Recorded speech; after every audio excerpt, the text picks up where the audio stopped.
মানে যতক্ষণ পর্যন্ত টোটাল রেস্কিউ অপারেশন ওভার না হয়েছে ততক্ষণ পর্যন্ত সকাল 9টা থেকে আমাদের পুরো অ্যাডমিনিস্ট্রেশন, চিফ সেক্রেটারি থেকে শুরু করে, ডিএম থেকে শুরু করে, পুলিশ থেকে শুরু করে, আমরা সঙ্গে সঙ্গে স্পটে অ্যাম্বুলেন্স পাঠাই, মেডিকেল হসপিটালে ডাক্তারদের পাঠাই, মেডিকেল কলেজে ভর্তির ব্যবস্থা করি, ডেড বডি রেস্কিউ করি এবং ডিজাস্টার টিম পাঠাই। টোটালটাই আমরা করি।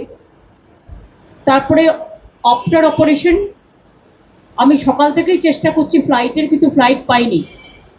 আমি এত দুর্দশা ফ্লাইটের এটা জানতাম না যে একটা নর্থ বেঙ্গলে যেতে গেলে 12টা 40-এর ফ্লাইট সকালে বুক হয়ে গেছে, তারপর মাঝে একটা ফ্লাইটও নেই, অথচ আমরা ফুয়েল চার্জ ফ্রি করে দিয়েছিলাম।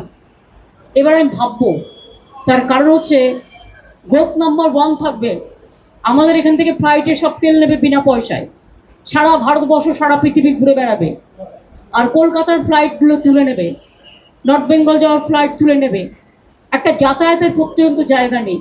আর আমাদের সরকারে যেটা আমরা জয়েন্ট ভেঞ্চারে চালাই সেটাও আমাদের না বলে চলে গেছে বাইরে, নেই, কেউ নেই। সুতরাং অনেক চেষ্টা করার পরে আমরা বেলা 12টা নাগাদ ইন্ডিগোতে বুক করি এবং সেখানেও আরেকটা মিস ইনফরমেশন আমাদের দেওয়া হয়েছিল, এয়ার ইন্ডিয়া আছে, পরে বলেছে বলো টিকিট পাওয়া যাচ্ছে না। আমি জানি না কি চলছে দেশে। অ্যাডমিনিস্ট্রেশনটা যদি এত ল্যাক অফ নেগলিজেন্স, এত ল্যাক অফ নুসেন্স হয়, নুসেন্স মিনস নেগলিজেন্স।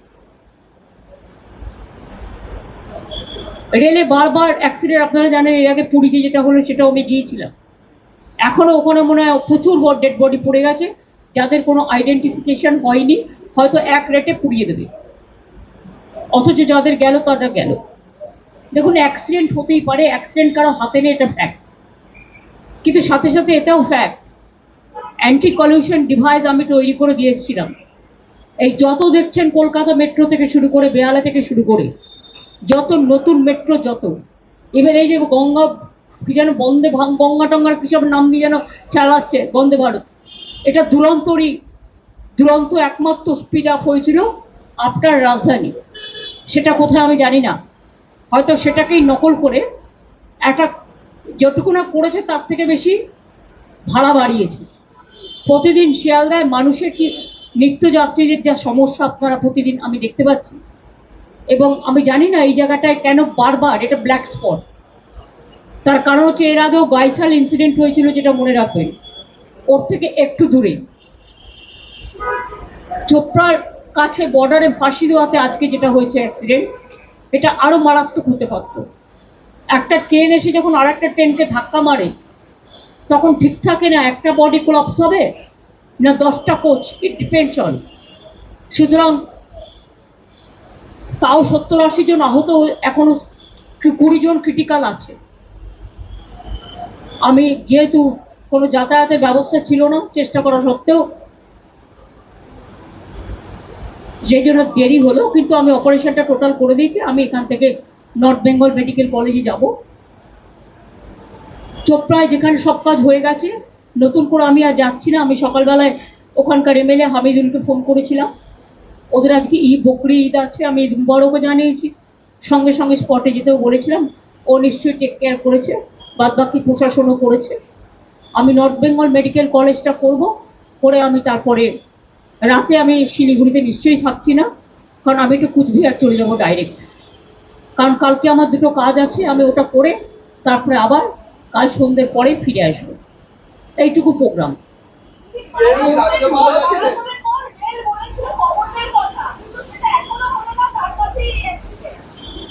কি বলেছিল?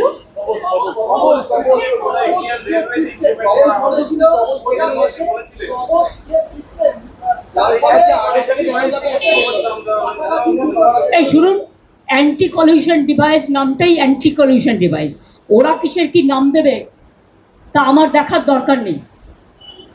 অ্যান্টি কলিউশন ডিভাইস আমি যখন রেল মিনিস্টার ছিলাম তখন করেছিলাম, এবং এর জন্য আমি কোঙ্কন রেলওয়েকে কাজে লাগিয়েছিলাম, মুম্বাইতে, গোয়াতে, আমি নিজে মাডগাঁওতে গেছিলাম। সেটা দেখার পরে এটাকে আবিষ্কার করে প্রত্যেকটা ট্রেনে লাগানো হয়েছিল, যদি ড্রাইভারও ঘুমিয়ে পড়ে অ্যালার্ম দেবে। দুটো ট্রেন কাছাকাছি চলে আসলে আটকে দেবে, এরকম নানা রকম সিগন্যালিং সমস্ত। সুতরাং ওরা ওদের ভাষায় প্রত্যেকটা জিনিস, ভাতটাকে এখন কেউ ভাত বলবে, কেউ রাইস বলবে, কেউ চাল বলবে, কেউ আবার আরো কিছু নতুন ভাষা যুক্ত করতে পারে, সেটা তার নিজের ব্যাপার। আগে মানুষের রক্ষা কবচ, তারপরে এ সমস্ত নানা রকম কথা বলবেন।